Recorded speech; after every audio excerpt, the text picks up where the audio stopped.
All right, this is the nuclear weapon. So this is only it's a weapon only a man can wield in his California divorce. Women can't use this.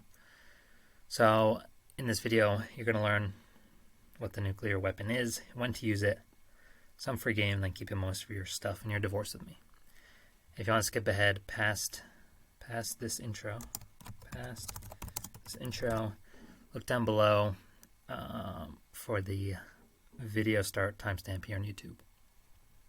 So, who this video can help: every single man going through a divorce in California, and then who I coach one-on-one. Men who are getting beat down in their California divorce and see they have no chance of victory, aka you have lost all hope, but you still want to try to win.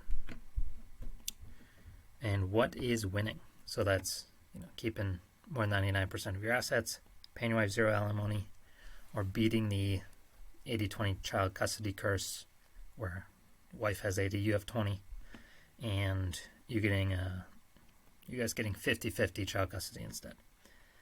And so if this is you, this video is here for you. Actually, if you're any single man going through a divorce. If you're a man going through a divorce in California. All right, so in my California divorce, I kept 100% of my assets, which was about approximately $280,000. 5 business entities, but I really only used one of them that had a ton of physical product inventory. I paid zero alimony, and I only paid wife a one-time payment of $650. And this is with me making about 95% of the yearly income, me having approximately 95% of the total assets. And to get that result, I did a ton of women research. You'll see that in my video titled "My Marriage Plus My California Divorce." All the women research I did. So I researched women 10 hours a day for 210 days straight. So 2,100 hours of R&D. Then I filed divorce and went to war against the California family law system and won. And I've still done a few thousand hours of women research since then. Also a bunch of time on dates, plus banging a bunch of women. Banged 10 different women in 1 month in Lima, Peru. So I'm probably up to 6,000 to 8,000 hours of women research plus women interaction in my life. And this is the one big main idea for all my vids.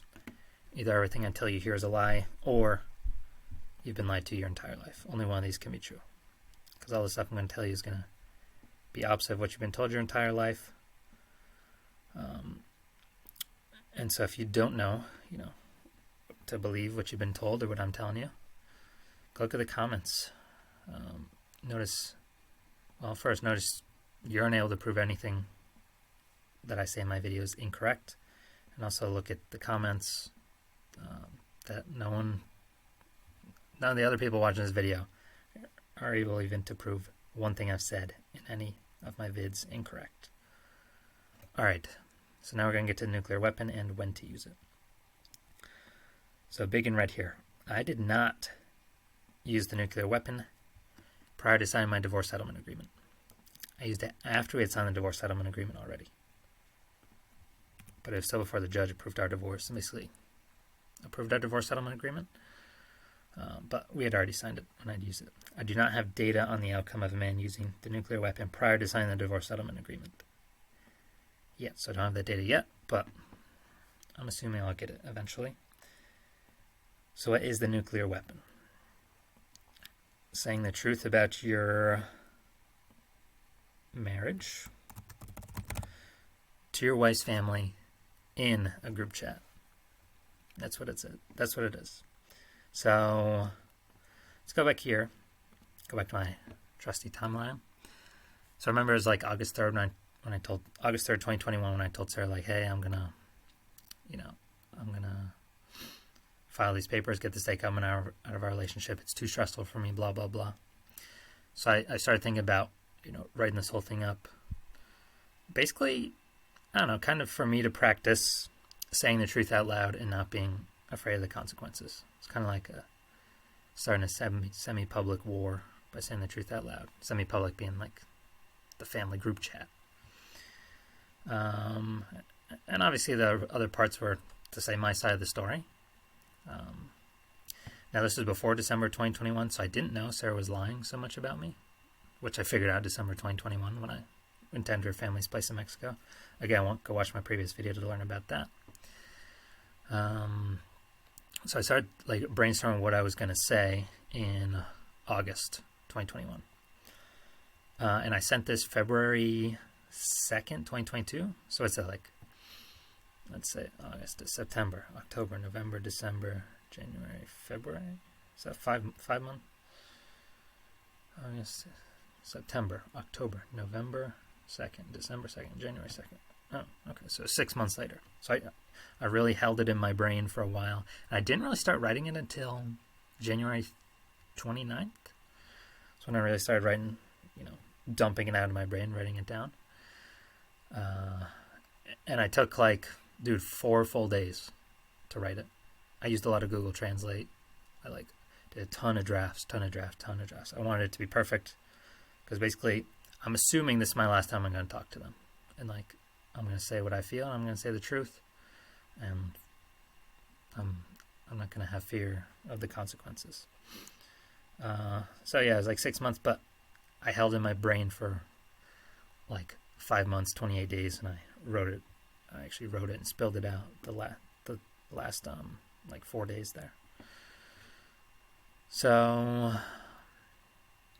yeah, let's look through this timeline. Yeah, so we signed the divorce papers November 15th, 2021. Sarah came back then Sarah went to Ecuador November 16th, 2021 with her friend Irene. They're both divorced now.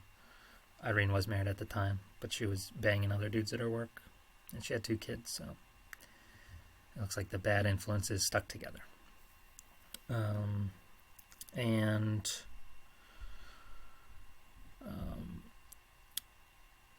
So November 16th she goes. I move all my stuff out November 28th, November 29th, November 30th. Sarah comes back from Ecuador to LA, where we're living December 1st, I think. And the relationship, go hang out with her family, blah, blah, blah. And so in mid-January, I saw in their family group chat that I think they're congratulating Sarah that she got the permanent green card, maybe it had just come in the mail. So I saw in the group chat, some of them were congratulating her because they had added me to their family group chat I don't know, maybe 8 months prior, maybe spring 2021, maybe it was even 2020, I'm not sure. Maybe to I didn't ask to be added, but they automatically added me on WhatsApp, and I think it was 20 or 30 people in there.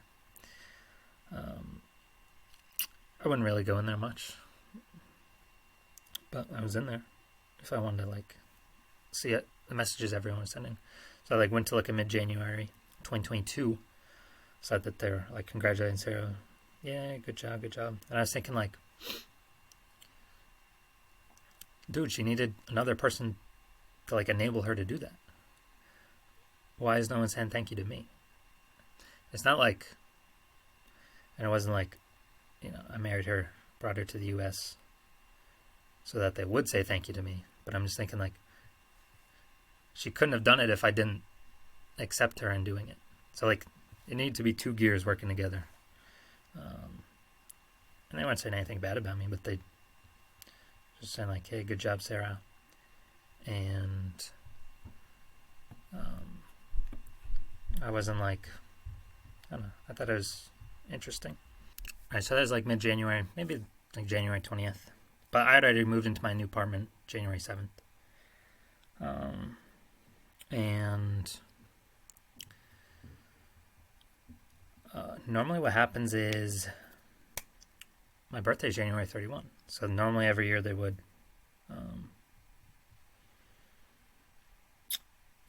everyone would say happy birthday to me in their group chat, and I go through and say thanks to everyone, blah, blah, blah.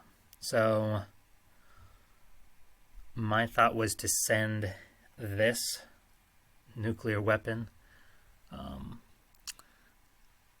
on that day when all the attention was on me anyway, so it wasn't I don't know, drawing attention away from anything else on a normal day, because the attention would be on me anyways. But they didn't wish me happy birthday at all in the group chat. And so, which I was still going to send the message anyways. And honestly, it was better. It gave me 2 more days to actually, finish writing and finalizing the thing. But that was interesting. Because, I'd always been perfect to their daughter. But now since, I don't know, I guess they couldn't use me, then there's no point in saying happy birthday. I think the Sarah's mom and an uncle did send me happy birthday, privately. But everyone's like, oh no, don't do it public in the group chat.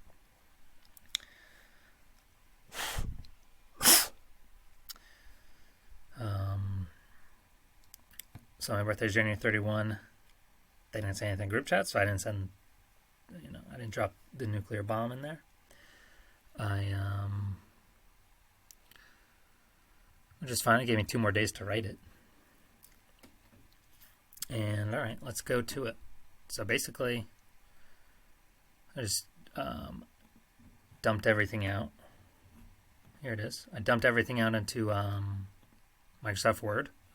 Did a ton of revisions. Made a double space. Did a lot of Google Translate to make sure it's perfect. And basically, February 2nd, it was 5:30 p.m. their time. So right when they begin out of work, I sent the PDF. Then right after, I think I sent this. I think I sent this line in WhatsApp as well. And we'll put this in Google Translate so you guys can understand what's going on. So hi family, I divorced Sarah in November for her masculinity, being combative, being argumentative, and the line I had under it was everything I want to say is up above, pointing to the PDF that I had already sent. I sent right before this in WhatsApp. So okay, now we're gonna Google Translate this. So this is all it was. So let's do section by section here. So again, I took I brainstormed this for 6 months, going through all the divorce stuff. I just hold it in my brain, and this is me putting it out into Spanish, translating it, making everything perfect, putting the sections to where I wanted them to go. So let's see what the heck I said. All right. Okay, translator. All right. Hello, family. I divorced Sarah in November because of her masculinity. Combative, argumentative. Basically, as a high-value man, I fight the strongest men in the world every day, and win to provide a great life to me and my family. I should have said the universe here. And after fighting all day in the real world, the last thing I want to go home to another effing fight. I want to return home to peace, comfort, and warmth like all men want. Sarah's masculinity, combative, argumentative, would cause her to start many small fights / arguments over things that didn't really matter. This meant I was coming home to chaos, and no high-value man wants to come home to chaos. Our life outside the house is already chaos and war. Our life has we do not want to come home to fight another bear / lion after doing exactly that all day. We want to be supported and recharged for the next day in the real world. Because Sarah was always creating chaos in the house, I could never have peace in my own house. Actually, the cold mode, the fake arguments. We'd plan to go somewhere and she'd cancel it for some fake reason. Or fake cancel by saying something that she couldn't control the clothing I wore, and that's why she wasn't going to go. Alright, so that's section 1. Let's go to section 2 here.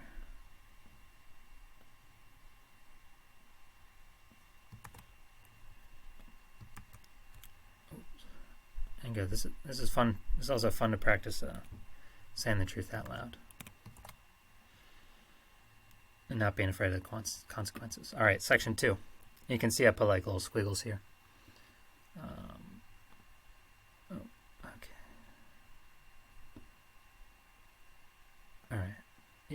my face there. All right, section 2.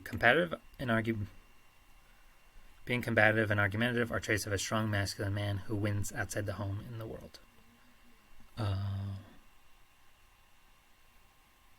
In the real world. Okay, yeah, that kind of got cut off. They are not traits of a feminine woman. And strong, masculine, high-value men want to be with a happy, feminine, pleasant woman. We deal with enough problems outside the house every day, and we don't want to come home to women. Oh. To unpleasant women. Yeah, there's this period there for no reason. We deal with enough problems outside the house every day, and we don't want to come home to unpleasant women, because unpleasant women create chaos inside the house and give us headaches. We men simply want peace in the house. And yes, it is a woman's duty to be pleasant and create peace in the house. Why? Because when an intruder breaks in, the man must risk his life to protect you. Being nice, not creating chaos, is a small request in return for a man who risks his life for you. So that's section 2. All right. Let's go to section 3 here. Let's see.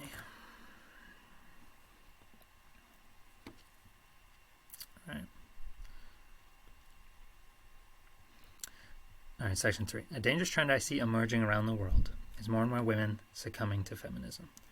The purpose of feminism is to destroy the nuclear family by making women masculine, aka turning women into men. This destroys the sexual polarity of the relationship and results in an abrupt end to the relationship. Why? Yeah, in Spanish, why and because are kind of like the same words. So this actually means why. Why? Because men don't want to be in relationships with men. Men want to be in relationships with women. To all women who are thinking of succumbing to the siren song of feminism. You will live alone, you will die alone. That is actually highlighted right here. You will live alone, you will die alone.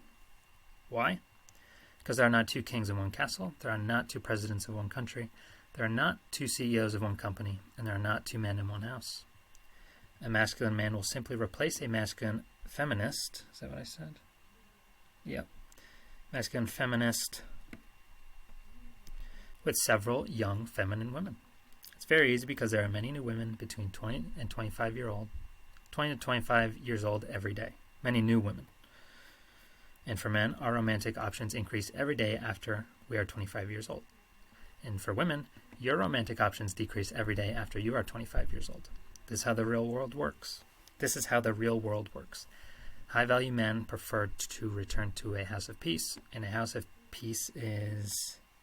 Okay, let me go here.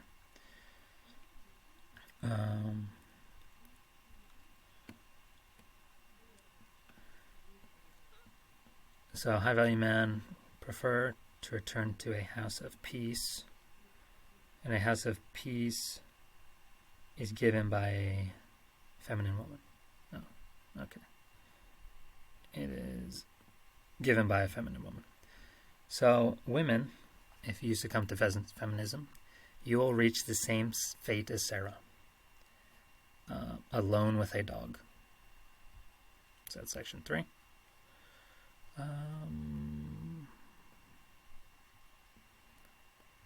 Let's see. And again, all I'm saying is the truth. So I'm not doing anything wrong. Unless you think saying the truth out loud is wrong, then hey, that's your problem, and don't. I don't know. Probably be better if you don't hear me saying the truth out loud. If you don't like that. All right. Section 4. Oops. All right. Section 4. Now, Sarah also did a lot of good things for us. So a great job cooking and cleaning. Although sometimes she canceled cooking and used it as a weapon. Yeah, she did that like the first 2 months we were living in Raleigh. Although sometimes she canceled cooking and used it as a weapon against me for whatever reason she wanted. And she would... Sarah would also research new apartments we wanted to try and new cities we wanted to visit. And, doing everything with the groceries for us. But there were so many times when we had plans to do something, and Sarah would start a dumb fight right before we were about to leave. And then she would refuse to go to me to the event we had planned. So many times I would go alone. And again, all I'm saying is the truth here, so I'm not doing anything wrong. And also, this would discourage me from planning things to do there in the future, since I wouldn't want to spend time and effort to plan everything, only for Sarah to start another silly fight right at the last minute. Just like that, so she would have an excuse to cancel again. Even when we were doing the marriage therapist last year, which she applied to do, that she asked to do, she picked fights for Sunday Super right before we had our appointments, and she canceled these appointments with the therapist, when it was her idea that we should go in the first place. And all this was at the same time that Sarah was threatening me with divorce. And throughout all this chaos, I was very fair to Sarah. Starting in the spring, so spring 2021, I told her to stop being masculine, combative, argumentative once a month for 6 months. After 6 months, she showed no signs of getting better, and she also showed no signs of wanting to... okay, let me go here.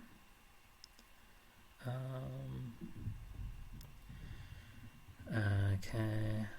And after 6 months, she did not show signs of bettering herself, and she also did not show signs of wanting to better herself. Saying, shut the F up very angrily when I would tell her, when I would calmly tell her to stop being masculine when she was combative, argumentative. Yeah, so basically, she did not improve at all, and she also showed no signs of improving, and she actually got worse by telling me to shut the F up when I tell her, hey, don't be masculine, you're not a man, at the times when she was being argumentative and combative with me. And after dealing with this chaos for 3 years, I ended the relationship in person on December 1st, 2 months ago. So remember I sent this February 2nd. So 2 months ago would have been like December 2nd. I moved all my things out of our apartment and spent 11 days with you in Mexico. I gave Sarah the apartment. I gave her the apartment. I gave her all the things in the apartment, and I gave her $8,000, 3 months of expenses to start a new life. I was very fair. I did not have to give her anything. But we worked well together during the divorce process. No big fights, no violence. She was very helpful. So I can help her a little. I don't have any problem with that. And there wasn't a big fight that ended things for us. Simply I asked a feminine woman to marry me, and right after asking her to marry me, but before getting married, she showed her true self, a masculine woman. And then, after 3 years of dealing with her masculinity, and 6 months of me telling her to stop being masculine, I ended the relationship. Why? Because men don't want to be married to men. Men want to be married to women. And I refuse to allow masculine women in my life. I don't need that chaos after coming home from a day of very difficult work. I prefer to return to an empty house. Then I put a Bible verse here because, Bible's religion's a big thing in Mexico. So there's actually whatever you call this, a dicho, a saying in the Bible here, Proverbs 21:9. It is better to live in the corner of a roof than with an unpleasant woman in a spacious house. Yeah. Okay, so that's section 4. Section 4. All right, now section 5. So again, all I'm doing is saying the truth. I'm doing nothing wrong. And again, if you view that me saying the truth out loud is something wrong, that's fine. Then it's probably better you don't be around me to hear me say the truth out loud. All right, section 5. And during all these problems, sometimes, Maribel, Sarah's mom, sometimes Sarah's mom would send me messages to help in our relationship. And after, when I had read the message, she would delete it because she was afraid. Oh, I'm translating for you guys. Forgot I was on Google Translate here. Hey, I'm 8 out of 10 fluent in Spanish, so to me that's a superpower, so I like that I'm able to translate it. During all these problems, sometimes Sarah's mom would send me messages to help our relationship. And then, when I had read the message, Sarah's mom quickly deleted it from the chat because she was afraid that Sarah would find it. As she would do, her mom was terrified of her finding out, we're talking to help the relationship. Absolutely terrified Sarah would find out. Dude, that was wild to me. Um, should would find it. Well, I would just go. Oh, you know what? Maybe I need to do Control Shift V. No.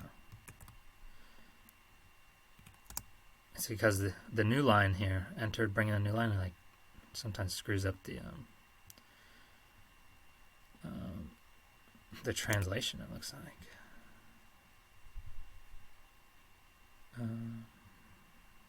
Okay. I think that's better. During all these problems, sometimes Sarah's mom would send me messages to help our relationship. Then when I had read the message, Sarah's mom would quickly delete it from the chat because she was afraid that Sarah would find out.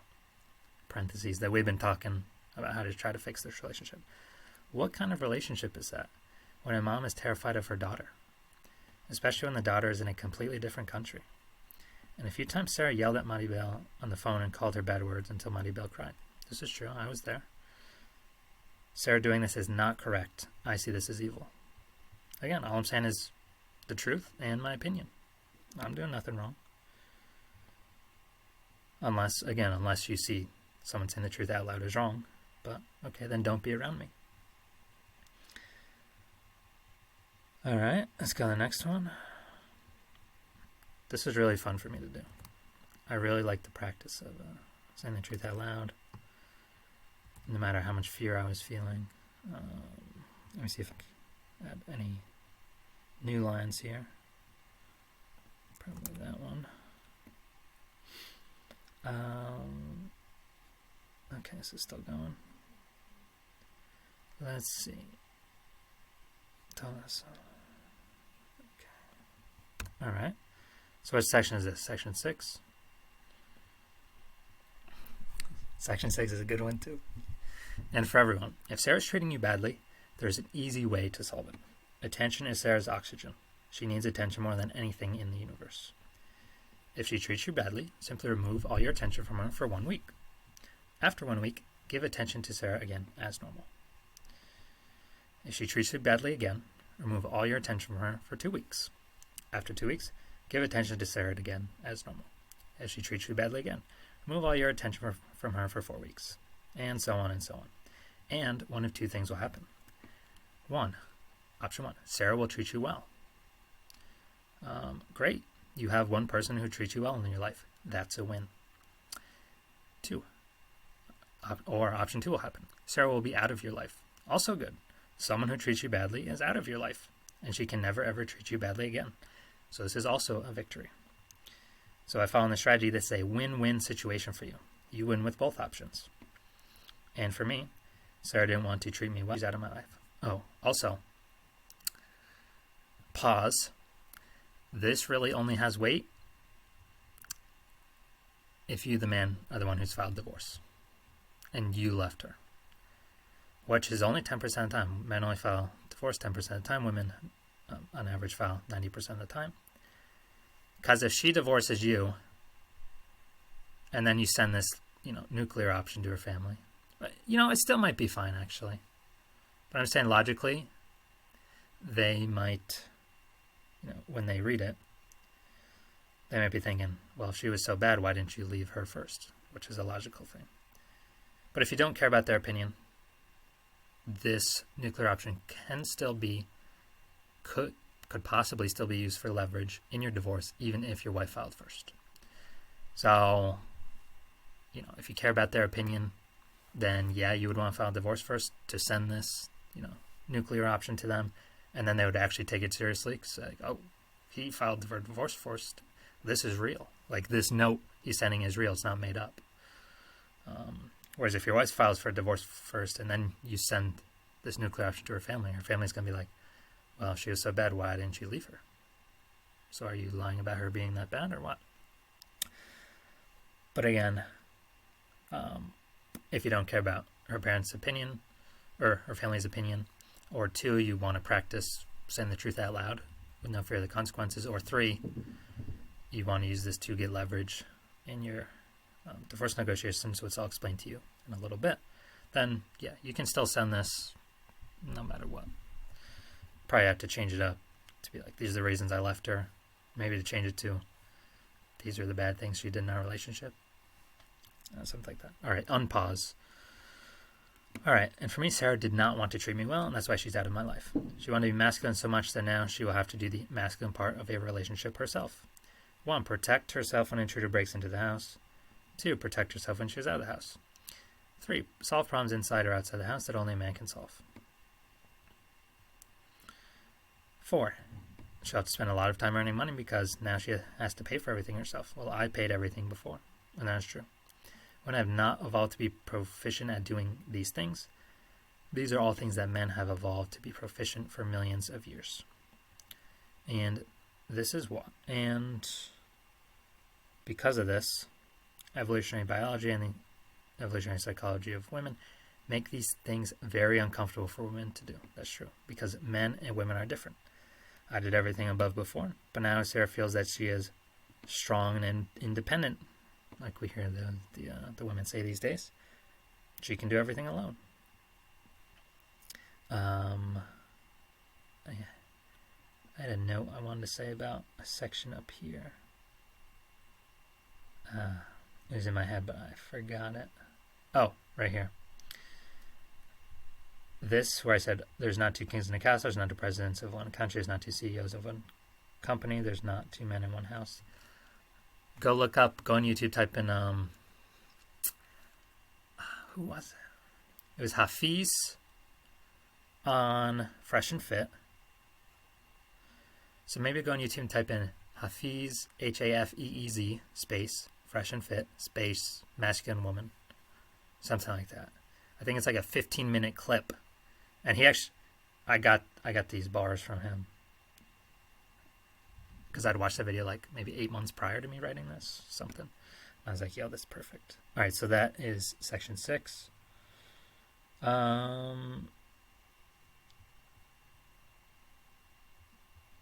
see. Yeah, but now, since Sarah feels that she is strong and independent, she can do everything alone. Dude, imagine if you were Sarah's parents getting this nuke in your family's group chat that everyone's reading. Yo. You're like, yep, that's my daughter. Okay, let's go up here. Oops. Alright, so I think that was section 6. I think this is section 7. And again, all I'm doing is saying the truth in my opinion. So I'm doing nothing wrong. Alright. Alright, let's see if I could bring up these lines a little bit. Okay.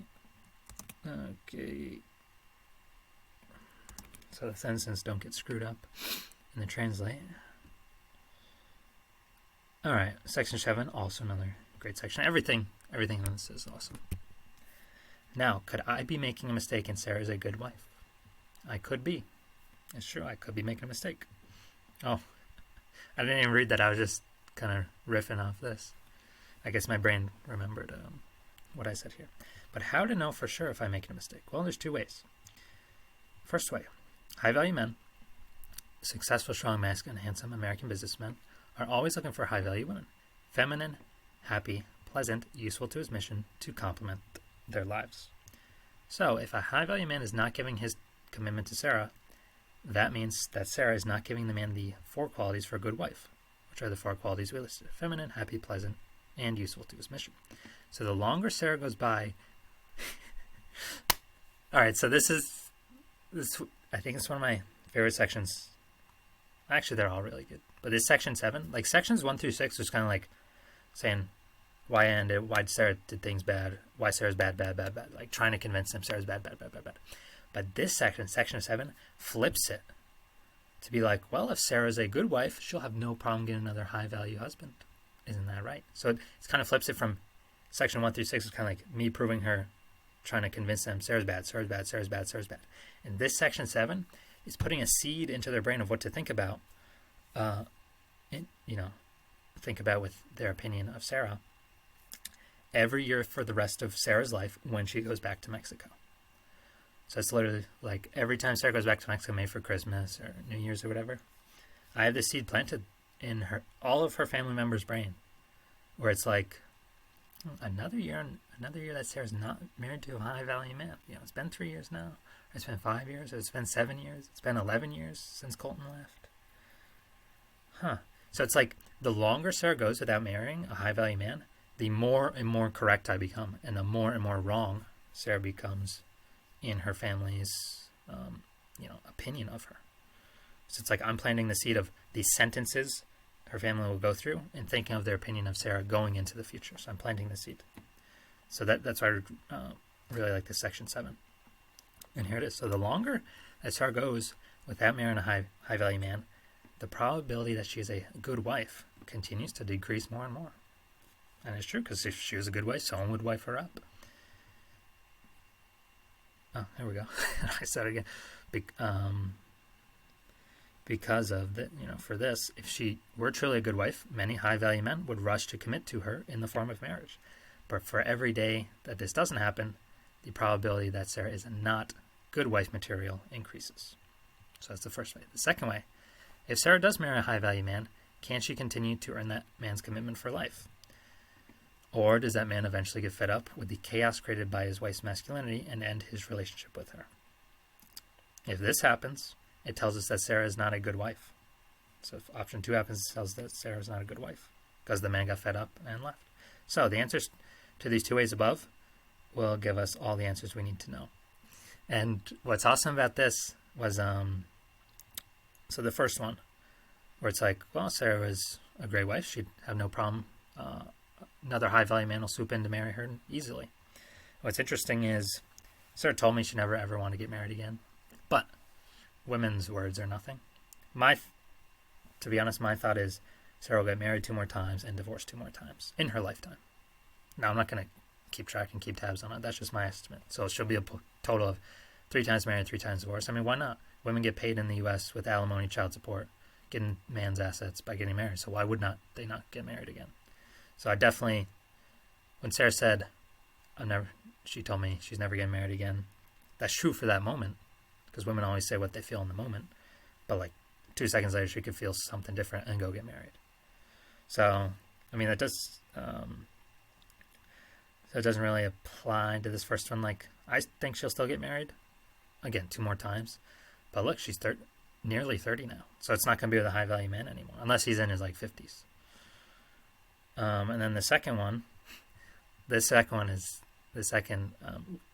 point is even better. Sarah marries high value. Can she continue that man's commitment for life? Or does the man eventually get fed up and end his relationship with her?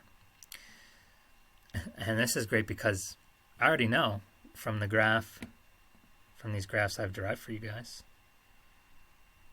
male-female relationships are programmed to end from the jump. So I know all Sarah's subsequent marriages are gonna be will end in divorce anyways.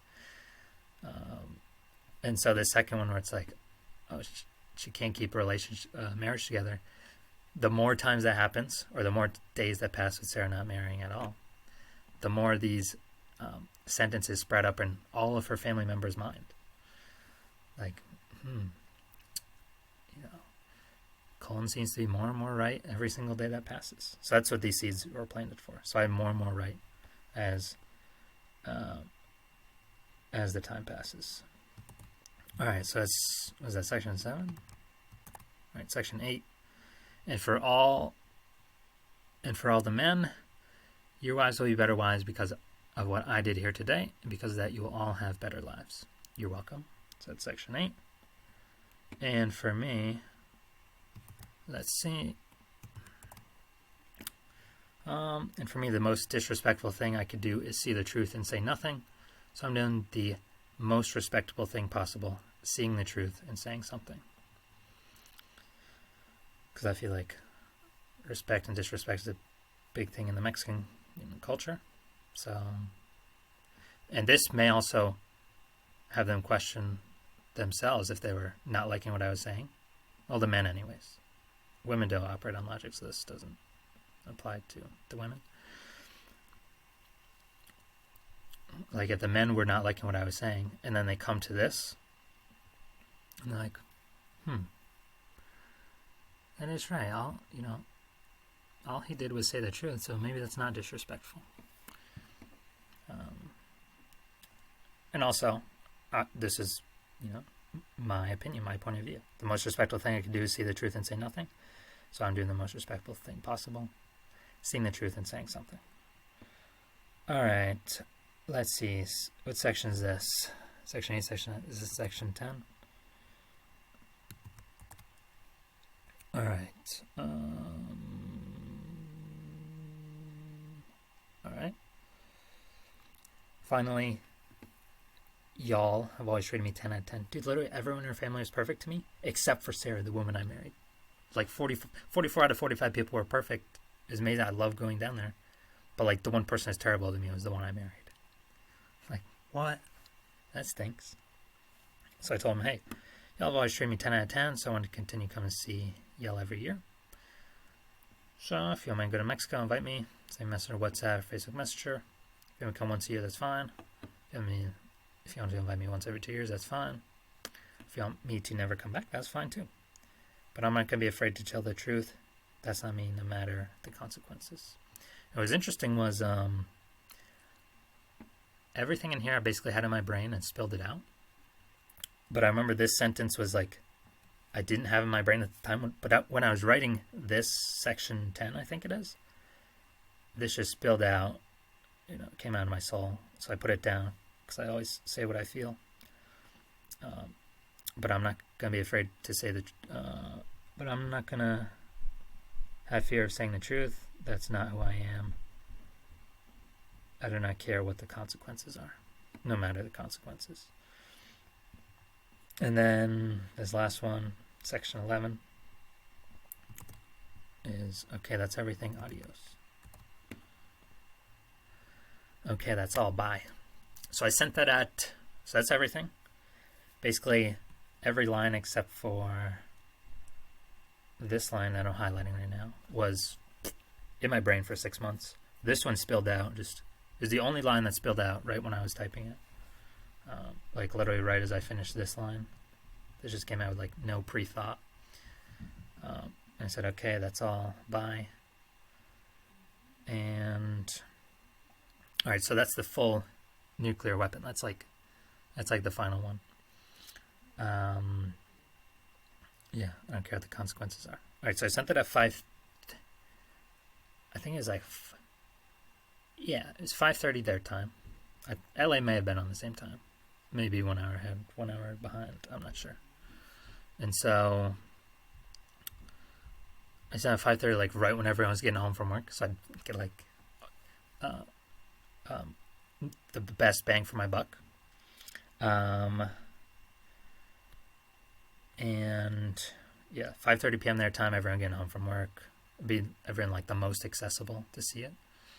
I didn't want to send when everyone was at work in case like somebody deleted or took it down fast. I want like high probability that everyone would see it. So I sent it at 5:30 p.m. So I remember I sent it. Did my hand on the Mac. I did it. I made sure to do it WhatsApp web on my computer. My hand on the mouse like this. And I remember I sent it, and I was walking around. I was like, "Yo, my legs feel like jelly," because I sent the PDF. This PDF here, 6 pages. And right after I said, "Hey family, I divorced Sarah in what did I say? I divorced Sarah in November for her masculinity. Here's everything I wanted to say." Above in the PDF. So it's at 5:30 p.m. And then what did I do? Dude, I literally shut my phone off. Threw it into like I have like a box,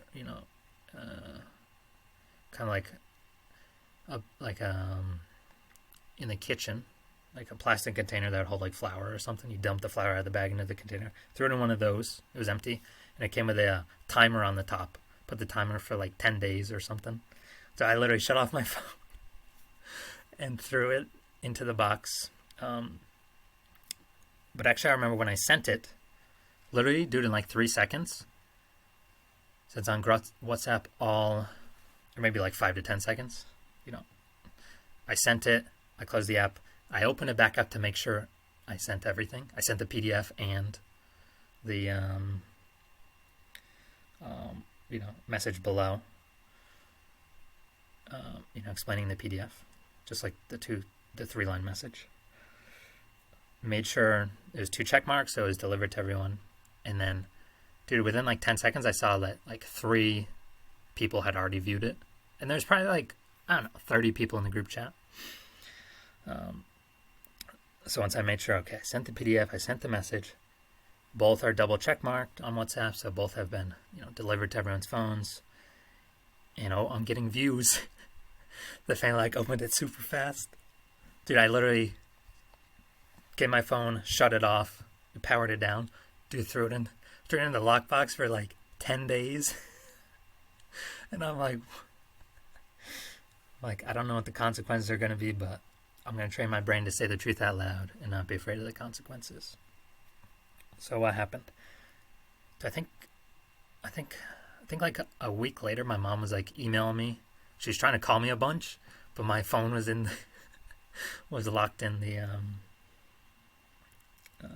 the jug with the timer still rolling. And so I did open it, like turn it on, called her. But my notifications are always off, so I didn't see any WhatsApp messages come in. I didn't even want to look at the WhatsApp messages. I don't want to look to see who called me, see if, anyone in their family called me like 22 times or something. I didn't want to look. So all my notifications are always off. On my phone, I only ever have Google Calendar, like events that I put on it. And I think that's it. Literally just Google Calendar notifications. Those are the only app that I allow. Dude, I don't allow it to pop up to like not at all. And I also turn off the red dots on the apps, or like the colored dots, so that telling you that, oh, you got a new notification. All those are off on my phone. Just Google Calendar is the only thing that'll pop up for me. And also that screen time app, where if you set up an iPhone to try to kick you off apps if you're spending too long on them. So that was a week later, would have been February 9th, 2022. Boom, boom. February. I sent on the 2nd, so February 9th. Yeah, I think I got my phone back and called my mom like one of these days. So actually it was not even a week. But I didn't look at the WhatsApp and remember I got notifications off. So nothing's popping up with the messages that were sent when my phone was off because I didn't want to see them. I didn't want to know. And then I think here for my birthday I went to the 49ers Rams NFC Championship game because it was in LA that year. And then the Super Bowl would have been 2 weeks later, the 14th. So what I did was I went to the stadium of the Super Bowl, went all around. Security was wild. Just to hang out. And I was trying to see if I could snag or scalp a cheap ticket, maybe at halftime. Because the ticket's cheapest one was like $6,000. At halftime I did see one for $3,000, and I was trying to thinking of going in, but I had a cinch sack bag with a big external battery. I was like, can I bring this in a water bottle? I was like, can I bring this in or do I have to hide it? Oh, you got to hide it. So at halftime I was thinking of buying a $3,000 ticket, and it was actually in the lower level, near the 50-yard line. But since it was halfway through the game, they were just trying to get rid of the ticket. And as I was looking for places to put my bag and my water bottle, about to buy this ticket, someone scooped it up, so I didn't go in. But at the end of the Super Bowl, near the end, maybe in the fourth quarter, I decided to open WhatsApp to see what messages came through, or to see what people had said, or see what happened. First thing I checked was the calls. Nobody in their family called me. Messages though. So first thing was in the group chat. I didn't go in. I still to this day have not gone into the group chat to see what they said, or see what anyone said. I saw the @ symbol. So I think I was mentioned @ once or twice. Was it good or was it bad? I've got no clue. I have no clue if it was good or bad because I haven't checked. I also saw that I got messages until 9 a.m. the next morning from the group chat. So it looks like that's when I was removed. So they removed me for simply saying the truth out loud, which is okay. That's fine. That means they didn't want to be around someone that said the truth out loud. And since that's who I am, then it's better we don't spend any time together. So yeah, I was removed from the group chat. It was interesting. It took him 12 hours to do it, or more than 12 hours. I sent it at 5:30 p.m. and I wasn't removed till like 9 a.m. the next morning. So more than 12 hours, I was still in the group chat. My guess is they had to call up Sarah and be like, is he still paying for your stuff, or can we kick him out? That's my guess. But again, I haven't looked at the group chat. There are messages there that tagged me, but I haven't opened it because I don't care about that opinion. If I cared, I would go and look at it. I cared about me saying the truth out loud and not being afraid to say it, and also just saying the truth out loud to say my side of the story. Did her father send me a message? Yes, he sent me a message. So since I was thinking about this since August, I was trying to think of what her father was going to say to me, if he was going to say anything.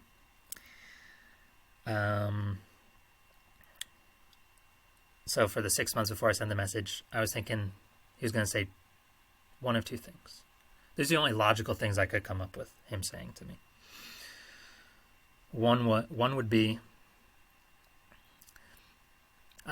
you're saying the truth about my daughter's bad behavior. I'm angry at you. And that first option I thought would be pretty dumb if he did send that, because it's like, dude, all I'm saying is the truth. If you don't like that is the truth of your daughter's bad behavior, then I don't know, work with her to make her actions not be that bad. So that was option one. Did he send that? No. Option two, I was thinking he could send would just be like, hey, thanks for giving Sarah a new life in the U.S. and allowing her to get the green card, become a U.S. citizen, and have like a higher economic quality of life in the U.S. So as option two, I was thinking maybe he would say, because he probably knows about her bad behavior. He did not send option two. The message he sent was, it was deleted. So I actually don't know what he sent. And remember, I don't have notifications on, so it didn't even pop up as like a preview in the notification center, because I don't allow notifications. I don't want to be distracted by those. And so, no idea what he sent. I press, I was in the WhatsApp app, press and held on his chat, and it just said like, bracket, deleted, close bracket. So he sent me something, and it was 2.5, it was at 8 p.m. their time, so I think it was like I think we're on the same time. So it was at 8 p.m., so it was 2.5 hours after I had sent just the PDF saying the truth. And he said something, and he deleted it sometime between when he sent it and when I went to read it, which was like not 2 weeks. It was like 11 days. It's almost 2 weeks. What else?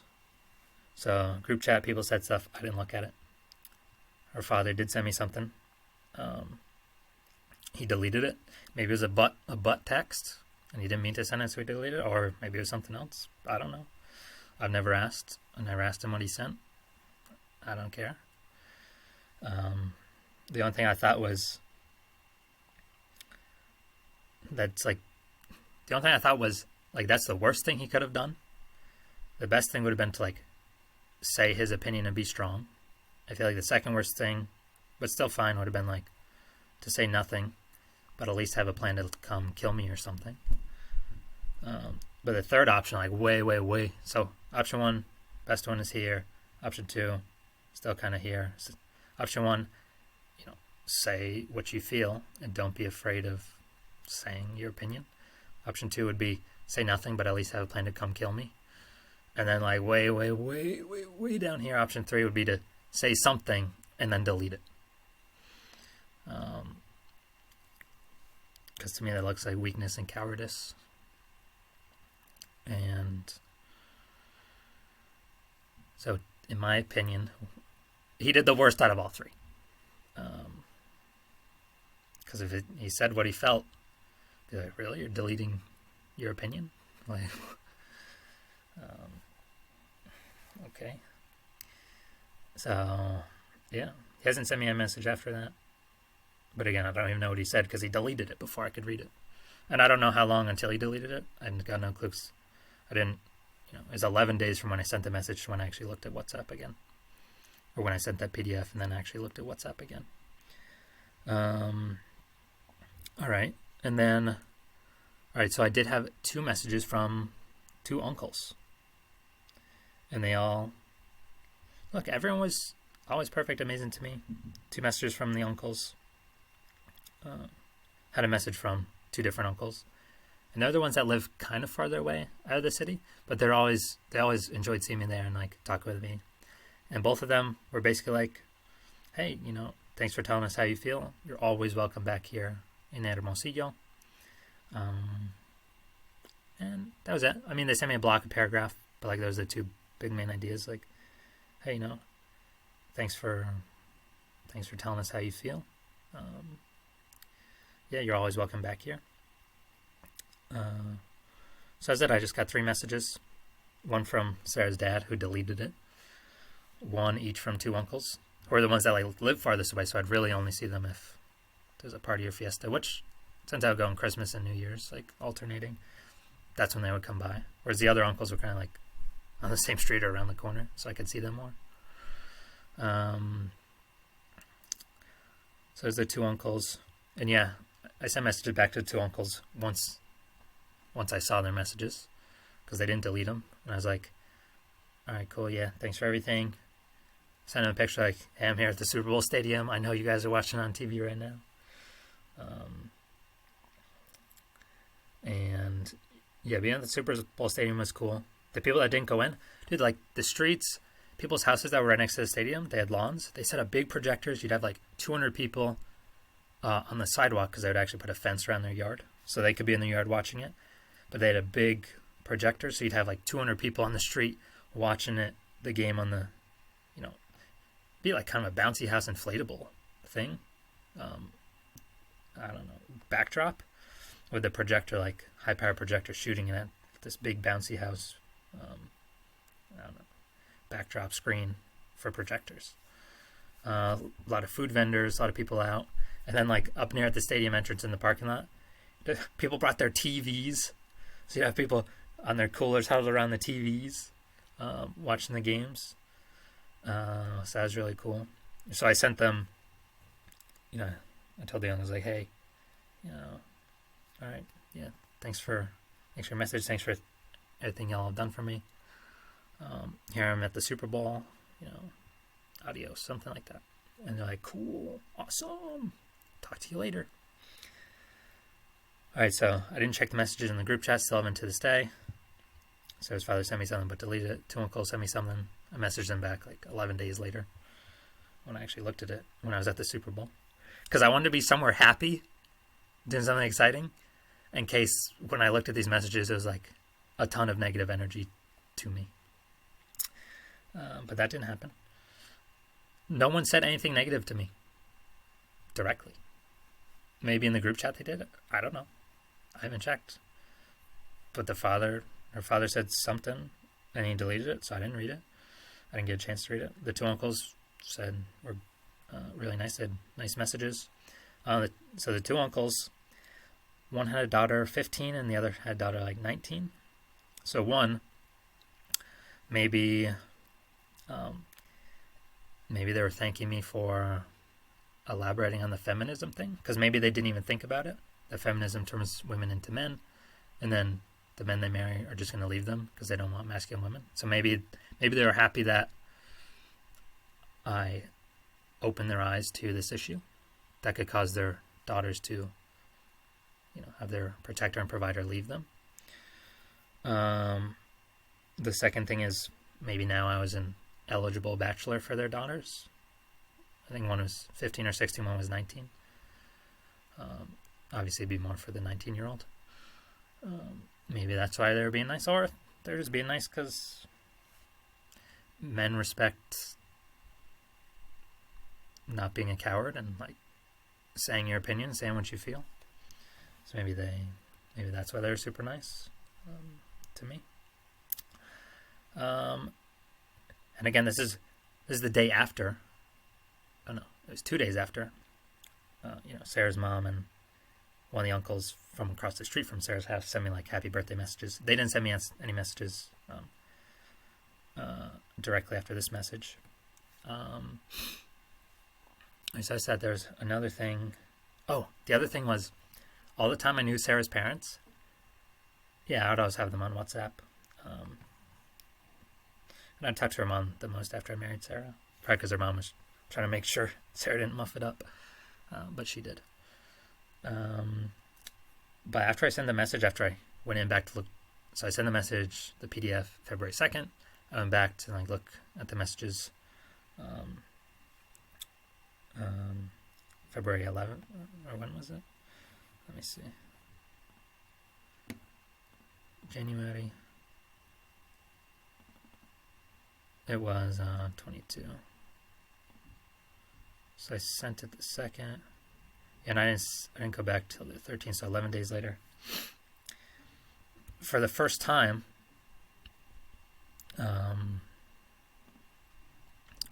both of Sarah's mom and dad, it's the first time they both had WhatsApp profile pictures with both of them together in it. Before, her father's WhatsApp profile picture was just of him. And before, Sarah's mother's profile picture on WhatsApp was only her. For literally the whole 6 years I had known them. But this time, after I sent the message, that was the first time they had I'd ever seen them both with the together in their profile pictures on WhatsApp. So to me, that was them trying to show like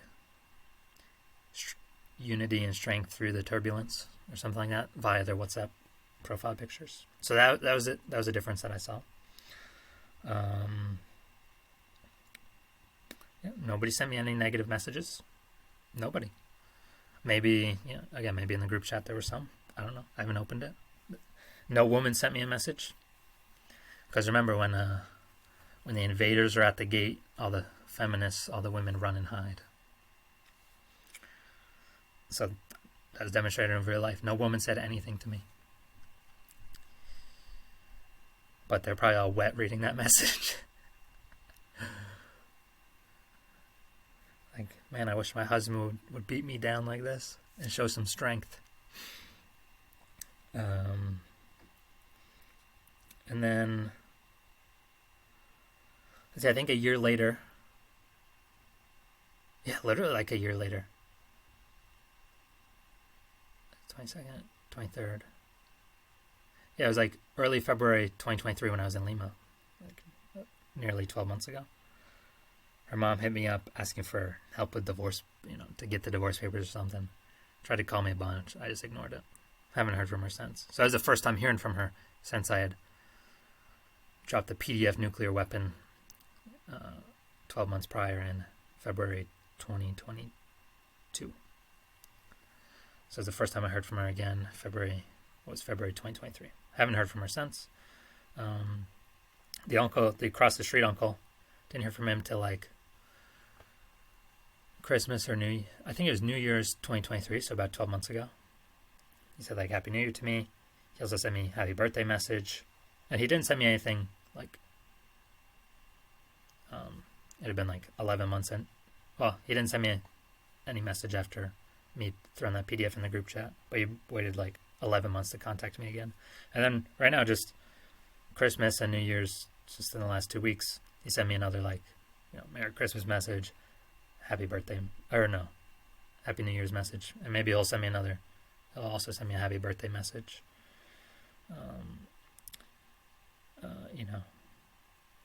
For my birthday, January 31st, 2024. So he didn't send anything, after that, me sending that PDF. Nothing directly, but he waited 11 months to contact me again. And he just says like, hey, how's it going? Merry Christmas. Hope all your desires come true this year. And then for New Year's, like, hope everything goes good for you in the new year. All that stuff. All right, so nobody's invited me down to Mexico since to see them.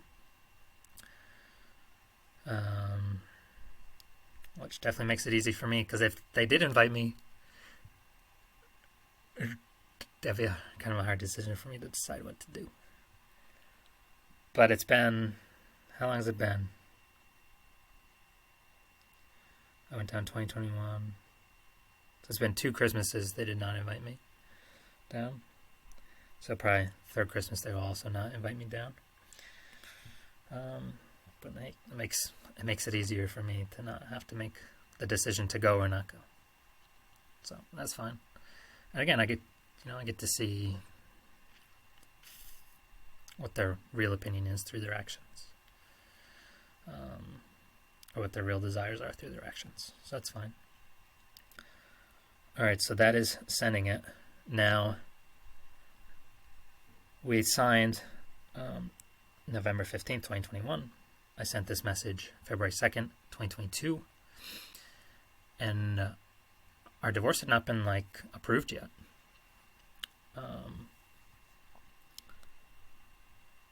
But it was approved by a judge February 28th, I believe. Say, hey, all the paperwork's good, the divorce settlement's good, everything's in order, rubber stamp. And you guys are legally single on, April 28th, 2022.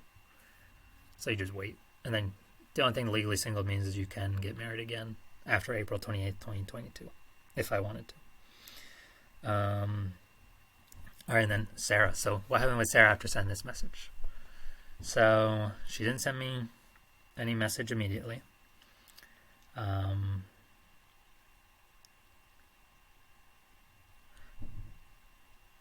believe I told her maybe in January that February would be the last month I'd be paying for her. And an interesting thing with the apartment was in October 2021, so when we're going through this divorce stuff, I was in the community room of the apartment, and some dude got pissed that I wouldn't change the channel, because I was working on my computer, facing the TV, watching an NFL game, and he was pissed I wouldn't change it to the World Series because I had the remote, and I was sitting in the chair, he got up behind me, put his arms over the top of me to try to grab it. I held it out of his way, no, go away. And he said something he's there with his wife, and he said something I'm gonna go get my gun in my apartment and kill you. So while I was going through all this stuff with Sarah's sister, the divorce stuff, the cattle shell, getting a new business stuff, and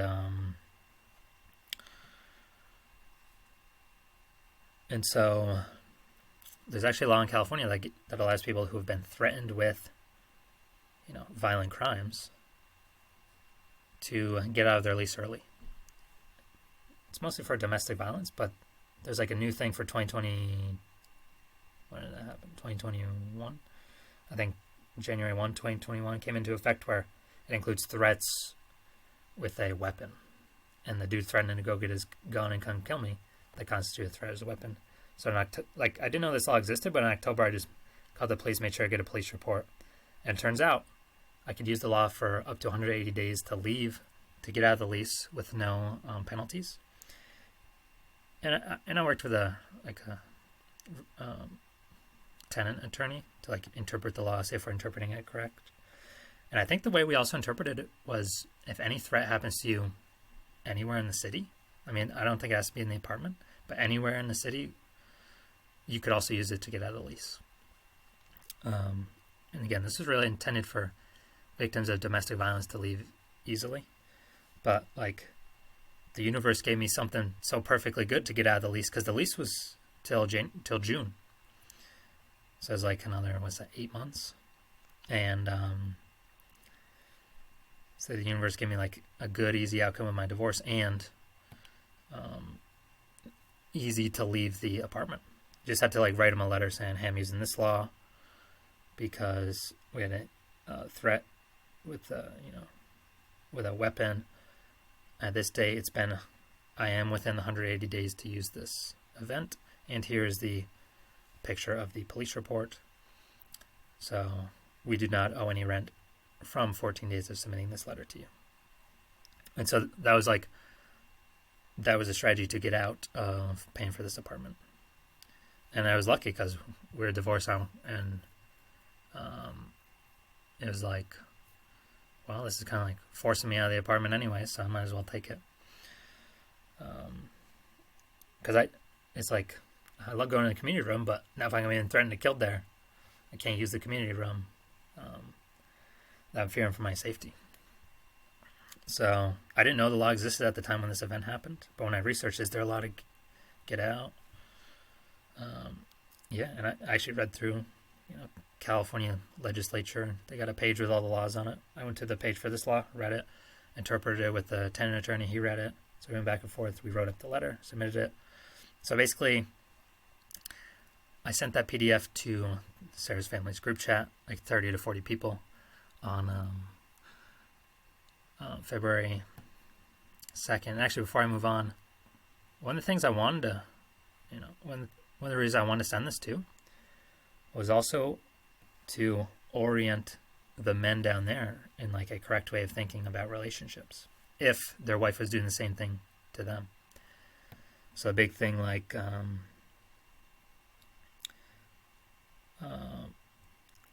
men's romantic options increase every day after we're 25 years old, whereas women's decrease after 25 years old. It's just crazy. It was wild. Like the way Sarah was acting is like she was acting like she had infinite options forever. So like these women are like super bluffing with their behavior. And I thought it was so strange. But again, it wasn't actually super bluff. She actually wanted out because this is the curve her emotions were following. Again, because the universe has created all male-female relationships to be programmed to end. So it's just gone through this curve. But I wanted to give the men down there a correct interpretation of intersexual dynamics in case they were confused like me, or they were not understanding what was going on. Also, I never said our relationship ended because my wife was feminist, or was it feminist? I did say it's because she was masculine, but like basically I just said feminism is a dangerous trend I see. But I didn't say I ended it because she was feminist, but I did say I ended it because she was being masculine, argumentative, combative. And that actually comes from this graph. It doesn't come from feminism. Masculine women come from this graph. Sure, it can be accelerated by feminism, but it was destined to happen anyways. But I didn't send this graph to them. I think I knew this graph at the time. Maybe in my brain, I don't think I'd drawn it out. So another reason for saying this was in case the women down there were manipulating the uncles, and the uncles didn't have like a platform of truth to stand on. I wanted to give this to them in case their wives were hosing them down.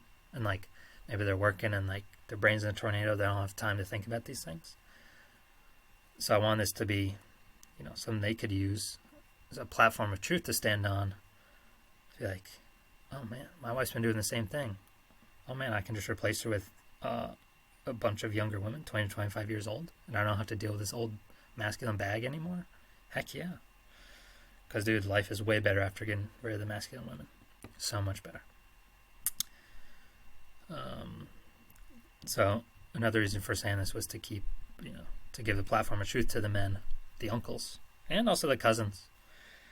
I think we're the oldest ones. Me and Sarah were the oldest ones, so the cousins growing.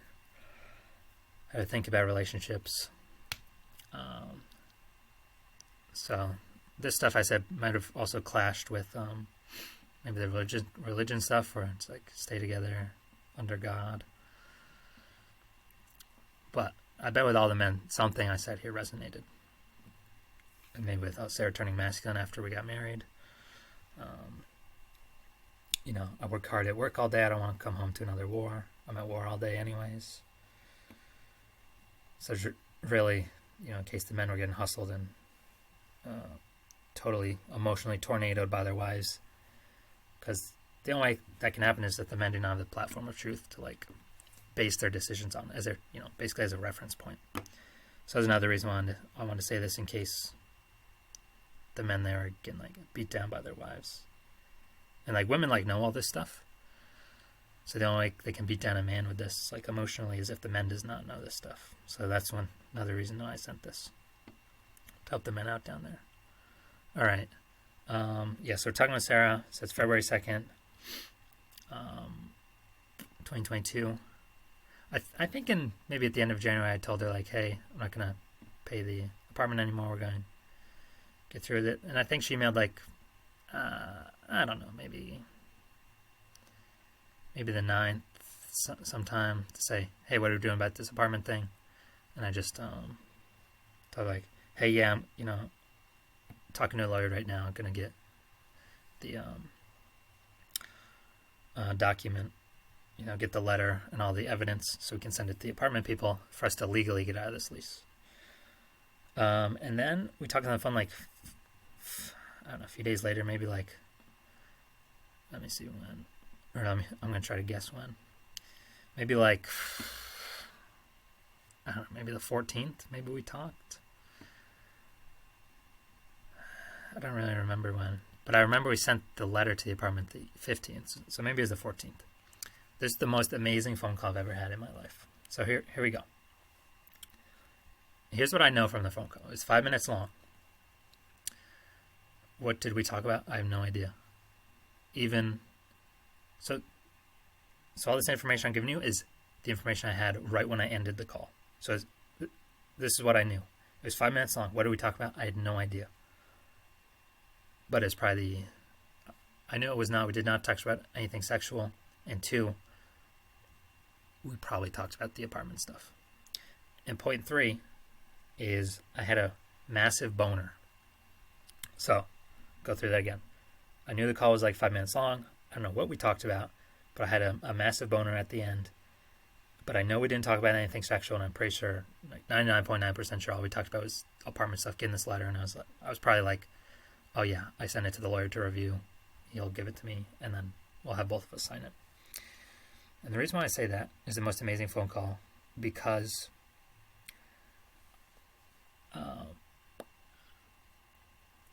I had unlocked so much femininity in Sarah that just a phone call with her, it turned my brain off.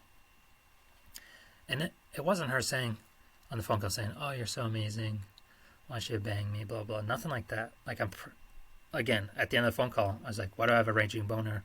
We didn't talk about anything sexual. What I think happened was, I don't think I wrote this down, but basically, I've said it a bunch. Men lead, women follow.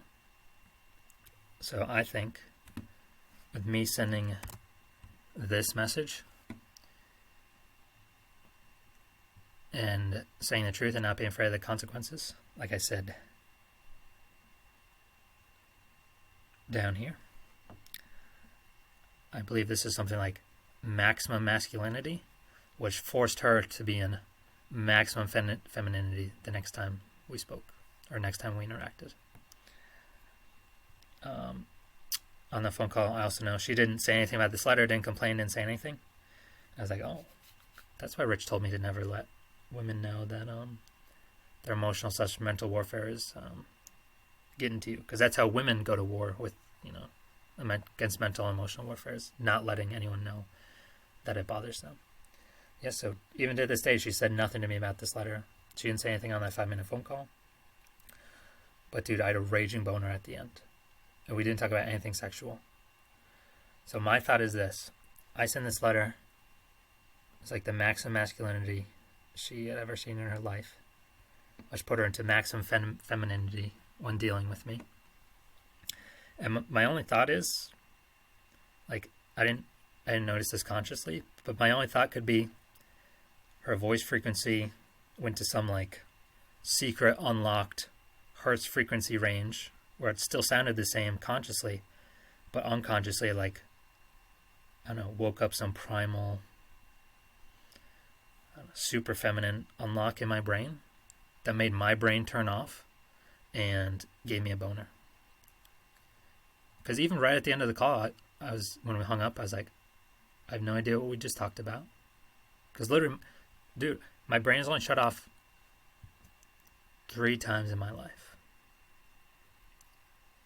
So I think one, I got shoulder surgery, right shoulder surgery, December, or maybe it's December of my senior year of high school, or they anesthesia me for that.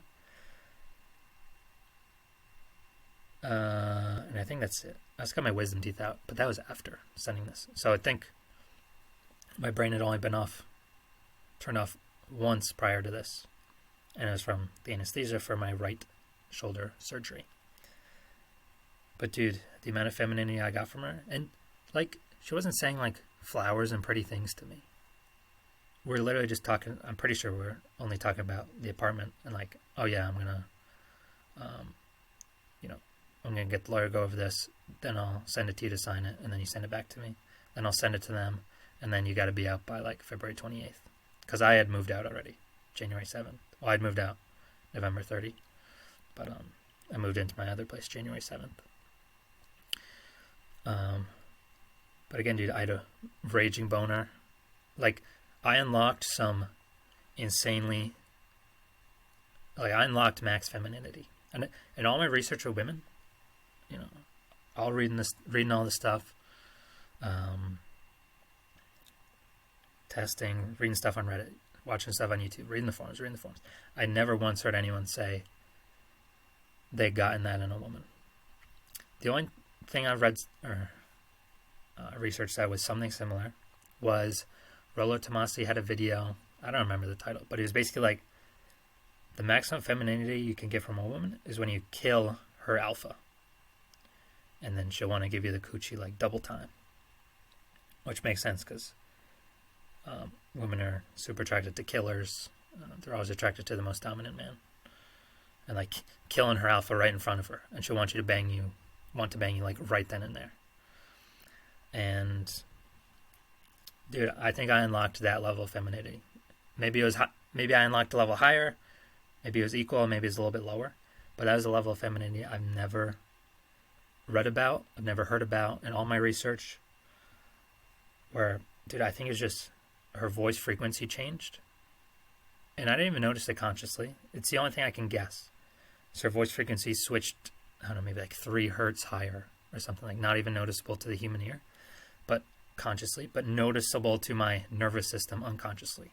Give me a raging boner in 5 minutes, just talking about the apartment with her. And we had talked on the phone a bunch, maybe like every 2 weeks prior to that, which you'll go see what I did after my California divorce video.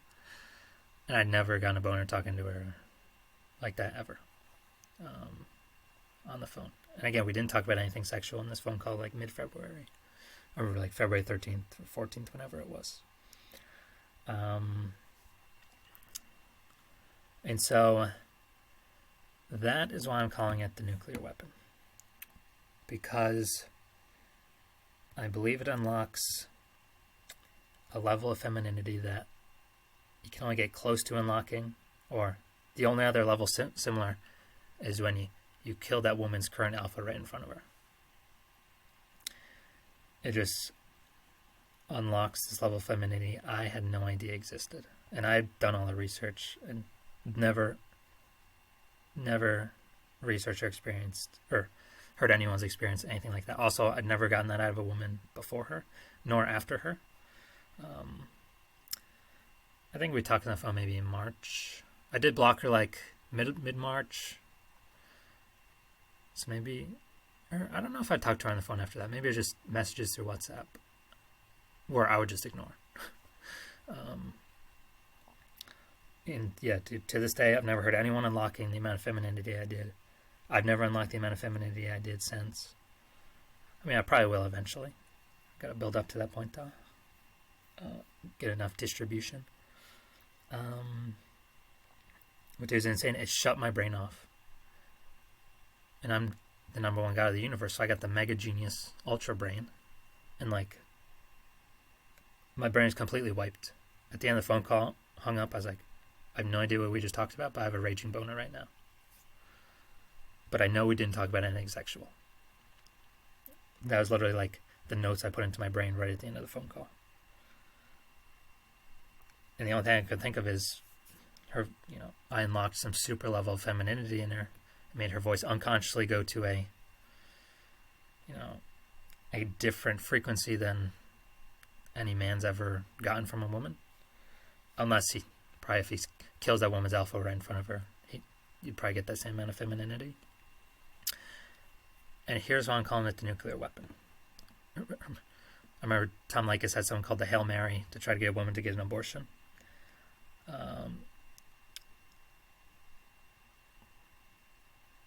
I'm calling this the nuclear weapon because my hypothesis is, and again, I did not use this before signing the divorce settlement agreement, so I don't know how this will work out for you. But my thought is, if you maybe use this before you go to litigation, or use it during litigation where you got no hope left and you got nothing to lose. Write this up, send it to a group chat. Make sure your wife's included in the group chat. And all you do is you're saying the truth about your relationship, and maybe also including this line at the end. Maybe this is important, but I'm not going to be afraid to say the truth. It's not who I am. No matter what no matter the consequences. My thought is, hey, if you're in litigation and your lawyer's telling you you're going to get destroyed, and it's looking like you got no hope, what you could test, and again, I haven't tested this yet. I have no idea. I've not seen anyone test this yet, so I got no data on what the outcome would be. The way I would test this is sending this, and then the same day sending her the divorce settlement agreement you want. And maybe she's put into such a super feminine state by you being super masculine sending this out that she signs the divorce settlement agreement you give her with a notary. I don't know. Maybe. I mean, women aren't logical. They run on their emotions. And men lead and women follow. And women follow masculine, super masculine, hyper masculine men. So, I mean, dude, no matter what her lawyer says, no matter what her family says to her to oh yeah, destroy and take everything in her divorce, I feel like there's a non-zero chance that you send this to the family group chat with all her family members and also her in it, so she knows that so she gets it too. Because remember, really what we're activating, I mean, we're saying the truth also, but women's biggest fear is getting kicked out of the group. And so you're activating a massive fear that makes her feel super, super, super feminine. But now she's feels like she needs the group, her family group. And when she's super, super, super feminine, that's when she'll follow you easier. It's when women get masculine that they try to take a bunch from you and beat you down, beat you over the head. Which again is why this graph is the inverse of the amount of meat she wants from you. So over time she wants more and more meat to stay with you. Because she's becoming more and more masculine, so she requires more and more meat from you. So that's why I call this nuclear weapon, kind of like the Hail Mary. And that's how I would use it. Would I use this if she's not signing the divorce settlement agreement, but we have not gone to litigation yet? Definitely a lower chance of me using it then. Because it's, there's still a chance she could sign the divorce settlement. But it's also, maybe you use this and it guarantees she signs the divorce settlement agreement and you guys don't go to court. Because you're being super, super, super masculine, that she has no choice but to be super, super, super feminine and follow your super masculine lead, which is signing this divorce settlement agreement right now. Okay, we're going to the notary. Bring your ID. Maybe. And I definitely think,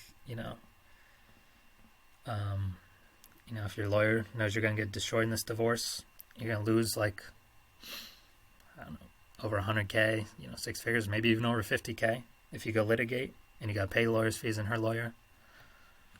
Why not try this?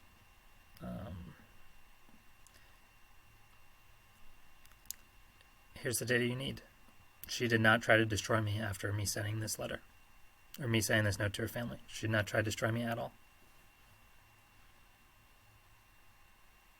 She didn't send me one bad message. Something interesting is now 2 years later, is November, December this year. A debt collector contacted us. And this is the first time she's contacted me since I blocked her. She contacted me through like Facebook and email. Just a month and a half ago, mid-November 2023. First time she's contacted me. She sent a nice message like, hey, anything I can do to help us figure this out, blah, blah, blah. She also sent like, same like nice calm message to my parents. And remember I blocked her like mid-March 2022. So it's been 2.5 years. And she contacted me, I think once on Facebook.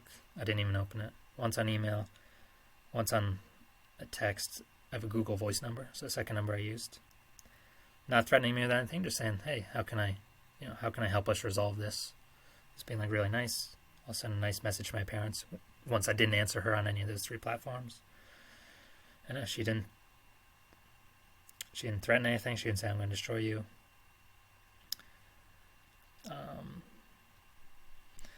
But I also think like because I divorced her and like left, that removed her negative emotions by like 95%. Because remember, the woman's feeling extremely uncomfortable here. That's why she's acting out. Like, she's feeling really uncomfortable going through this.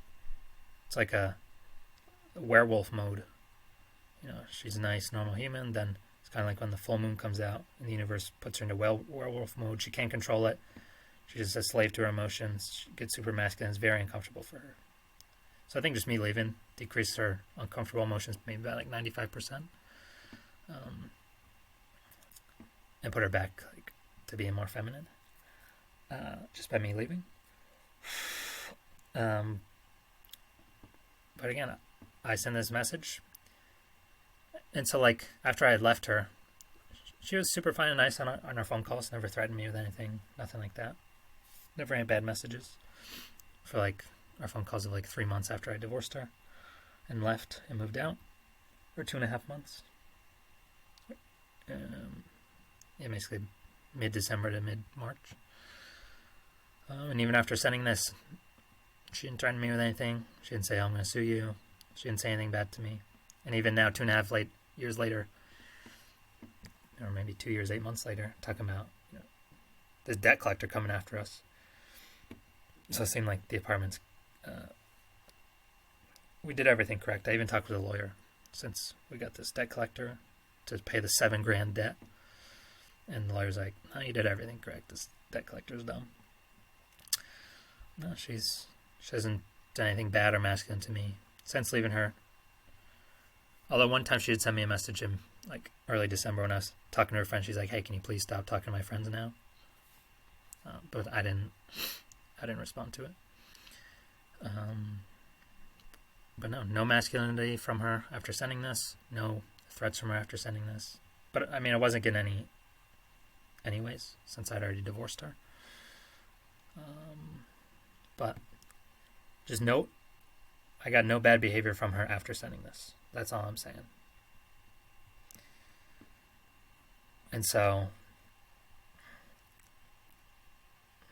like, if you're worried to send it, send this to her family group chat. Maybe your wife feels you're a coward and feels you're a weak man, and that turns her more masculine to destroy you. So maybe you not sending this message is giving you a worse possible outcome for your divorce. But again, I don't have this data because I did not send this. I've never sent this before signing the divorce settlement agreement, so I don't have any data. But I'll probably get some data soon. So that is what the nuclear weapon is, when to use it. You most likely use when you got no hope. Send that group chat. Make sure your wife's included in it. Send to all her family members if you got their numbers. If you don't, you can, if you have them on Facebook or Instagram, you can post it there and like only make the post only for them to see it. And you can either tag them in it or not. Like it'll probably pop up on their feed if they come to check out your profile. Like it'll either pop up on their feed normally if you don't tag them. And also if you don't tag them, if they don't see it on their feed, maybe they'll come check out your Facebook profile anyways. Like, oh, I wonder what happened with him and wife. Him and our cousin, who was his wife. So that's how you would use it. Or maybe email. I don't know. I didn't have their email, so I didn't do that. Or maybe you could, I'm thinking of this now, maybe you could ask your wife to add the family group chat, to her family group chat. Or maybe not, that make her suspicious. Maybe you could ask, can you have me a family group chat so I can say happy birthday to whoever. But, and that's probably not a good one because that's, you're overtly saying that the woman has something that you want, and women's behavior drops dramatically when you do that. It becomes very, very bad, which I said in my video before, at the beginning of my video titled My Marriage Plus My California Divorce. Alright, so that's when I would use it. Most likely, if you got no hope, you're going through litigation, your lawyer's like, yeah, dude, you're going to get slaughtered here. You're going to lose all these assets, lose your kids. You can keep paying me, but the outcome's not looking good either way. You could try this if you ain't got much. So, like, the less you have to lose, the less fear, the less danger there is to using this. But even then, maybe the best outcome in a litigation is by using this. I don't know. Maybe the best outcome from divorce settlement negotiations is using this nuclear weapon. Again, I don't know, because I didn't use it prior. I did not use it prior to signing the divorce settlement agreement, and I did not know anyone that has. I do not have data on the outcome of a man using it prior to signing the divorce settlement agreement yet, but I'm hoping I can get the data from someone. So that's what it is. Just saying the truth about your marriage to your wife's family group chat.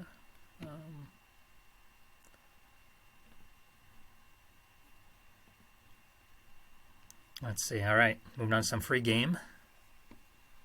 I'd like to give y'all, so you can test, that my stuff works. So whenever your wife tries to argue with you / start some BS, hang up that phone instantly. I was talking to Shannon, and he's like, oh, I can't just go, I don't know how to deal with that. Like, dude, don't explain nothing. You just take the phone off your head and hit the red button. Yeah, just go and click the red button. Now don't explain anything to her. Don't respond to any more of her texts if she's trying to argue with you via text for like 24. If she's trying to argue with you via text for like 24 hours. If she tries to argue with you in person, simply get up, put your shoes on, leave for an hour to walk around, drive around, go to the gym, go to the library, sit in the Walmart parking lot, and then see how much better behaved she is when you come back home. This is only a short-term solution now. Remember, this is what the universe is imposing on your woman. It's the lever. The universe is pulling this attraction down, so her behavior goes down. So yeah, maybe you could slow it for a day. You can get her to stop arguing for a day. But you gotta,